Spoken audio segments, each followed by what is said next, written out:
What's up guys, welcome back to another video. I did make a video on Real Madrid yesterday, okay? And now Barcelona kick off. Barcelona kick off LaLiga as well. Barcelona are back, and man oh man, do they already look scary. I mean, I knew Barca were serious in the summer transfer window this summer. And you're just seeing it right now. You're seeing it right now. You've seen it in this match. I mean, of course, in the first half, Barca they only scored a penalty from Rafinha. It was a penalty. It's a clear penalty. No contact on the ball from the Elche defender. Rafinha got the pen. He scored it. But what made the game difficult in the first match, the reason why Barca didn't score the 5-0 that they scored today, absolutely destroying Elche in the first half, okay, was because the midfield was terrible, and I knew the midfield was going to be terrible for Barcelona in the first half, which is Marc Bernal and Gavi. Marc Bernal and Gavi, they are not two fucking midfielders that you rely on when you are playing a game like this. You don't rely on these two. Gavi is terrible. Gavi will always be terrible. Marc Bernal is terrible. He will always be terrible. Barcelona, they really do rely on Pedri and Dani Olmo, who came on in the second half. And they are, the primary reason basically why Barcelona won this game in this fashion 5-0. Because in the first half, without Pedri, the best midfielder on the planet, and Dani Olmo, and with Fermin Lopez, the reason why, I mean, they were absolutely destroying Elche in the second half was because of Pedri and Dani Olmo. I mean, they are what run Barca. I mean, Rodri is here now. Rodri is with Barca now, but of course he didn't complete his medical or something. That's probably why he wasn't on the bench, because if a player doesn't complete their medical, guys, and is not registered for the league, he can't really play it. But Rodri is here as well to control the midfield, which is going to be absolutely scary. Gavi and Marc Bernal are not two midfielders you rely on at all. I mean, it doesn't matter what it is, La Liga, Copa del Rey, Supercopa de España, Champions League. You don't rely on these two. Another thing, Eric Garcia was absolutely incredible for Barcelona in this game. The guy, you can put him anywhere, right back, left back, center back, defensive midfielder. He is crucial for Barca. He is absolutely crucial for them. He was making so many recoveries and deflections in the back line. He was controlling the back line. Christensen and Gerard Martin, I'm looking at FotMob here, guys.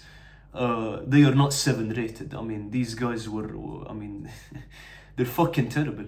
They're fucking terrible. It was only Eric Garcia, basically, and Juan Garcia, the goalkeeper, who were running that back line, basically. It was only them. Espart did get an assist, Xavi Espart, but, defensively, he wasn't really that good. It was just Elche being terrible on the break, really. Regarding Adeyemi, who had his La Liga debut in this match, look, he did get a goal. But he was miserable. He was miserable, let's be honest. If you watched the full 90 minutes, okay, let's be honest, Barca fans, let's be honest, Real Madrid fans, okay, Adeyemi in the first half was absolutely miserable. Literally, Gavi and Marc Bernal and Fermin and all these guys, they weren't progressing the ball to Lamine Yamal's side on the right. They were progressing it to Adeyemi, okay? And Adeyemi was trying to play it to Rafinha, okay? That was basically the entire first half. Adeyemi was completely unable to progress the ball correctly, completely unable to do anything, literally, until Pedri and these guys came on. Pedri and Dani Olmo were the primary reason why Barca won this game. But Adeyemi did have the ball on his feet in instances during the second half where he should have done better, but he didn't do better. He was trying to put balls for Rafinha. Rafinha was making incredible runs, by the way, in this game. I think Rafinha is going to be... We're going to talk about Rafinha, but I think Rafinha is going to be insane for Barca this season. I think he's going to be one of Barca's best players. But Adeyemi, look, he scored the goal, but he was absolutely terrible in the first half. Absolutely terrible in the first half. Okay. Anthony Gordon, who also had his debut off the bench, was better. Sure, he came on when Pedri and Dani Olmo were on the pitch, but he was infinitely better when the ball was on his feet. He was creating chances so well for Rafinha. He was just creating chances very well for Rafinha. He was moving better on the pitch. He was progressing the ball better on the pitch. The attack was more fluid with Anthony Gordon on the pitch than Karim Adeyemi. And then Rafinha, the whole game, absolutely incredible. I mean, he could have scored way more goals, guys. Rafinha could have gotten a super hat-trick in this game. He could have gotten a super hat-trick if Karim Adeyemi was better. Literally, he could have had a super hat-trick in this game. Rafinha is looking scary. And some people, some people were saying stuff. They were saying stuff about Rafinha before the season. Oh, he should go to Al Hilal, he should go to the Saudi League, he should go to this, he should go to that. And guys, I talk about the Saudi League on this channel, okay? I talk about the Saudi League on this channel. And people are saying, oh, he's getting old, Rafinha's gonna hit 30.